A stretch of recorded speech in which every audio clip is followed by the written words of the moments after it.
என்ன அவர்கிட்ட முக்கியமாக கேட்கணும்னு நினச்சிருந்தீங்க நீங்கள்? ஜென்ரலாக எல்லாத்த பற்றியும் அவரோட படங்கள், அவருக்கு அந்த ஸ்டைலோ அவர் பர்ஃபார்மன்ஸ் என்ன வருது, அவருமே ரேண்டமாக எல்லாமே சொன்னார். அவரோட ஃபேமிலி அந்த இதுலேருந்து வந்து அவரோட ஸ்பிரிச்சுவல் ட்ரிப்பு பற்றி எல்லாம் சொன்னார். அப்புறம் ஈவன் நான் தளபதியை பற்றி நிறையா பேசினேன். ஏன்னா தளபதி எனக்கு வந்து பயங்கர ஃபேவரட்டான ஒரு ஃபில்ம். எத்தனையோ ஸோ அதை பற்றிலாம் பேசிட்டு அவர் அப்போ அவரும் சொன்னார், ஆமாம் இப்போ இருக்க ஜென்ரேஷன் பசங்களுக்கு நிறையா தளபதி பிடிக்குது. அவனை அதை பற்றி தான் நிறையா பிடிச்சிருக்கு. ஆனால் அப்போ வந்து எல்லோரும் பயங்கர அண்ணாமலை பாஷா தான் பயங்கரமாக கொண்டாடினாங்க.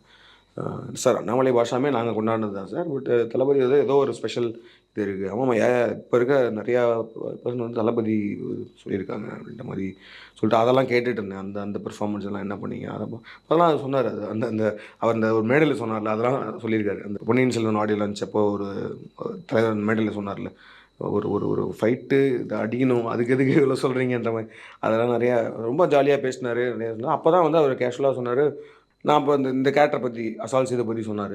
சொல்லும்போது நான் சொன்னேன், சார் அதெல்லாம் வந்து உங்களை மைண்டில் வச்சு தான் சார் பண்ணது. பரட்டை அந்த மாதிரி ஒரு வில்லனிசம் அப்படின்னாலே நீங்கள் நீங்கள் சேது கேரக்டர் பண்ணது. அப்போ நீங்கள் என்கிட்டயே கேட்டுருக்கலாமே அப்படின்ற மாதிரி சொன்னார். நான் வந்து அது சார் அது இப்படி சார் அப்படின்னா, இல்லை நான் நீங்கள் எதாவது நடத்த எதாவது நல்ல கதை தான் கொண்டு வாங்க அப்படின்னாரு. அப்போ சொன்னார்.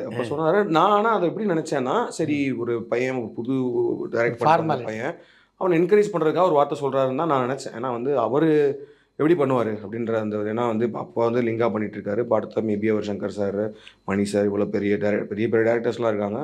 ஸோ அதனால் அவர் என்கரேஜ்மெண்ட்டுக்காக சொல்கிறார். அந்த வார்த்தையே எனக்கு போதுமானதாக இருந்துச்சு.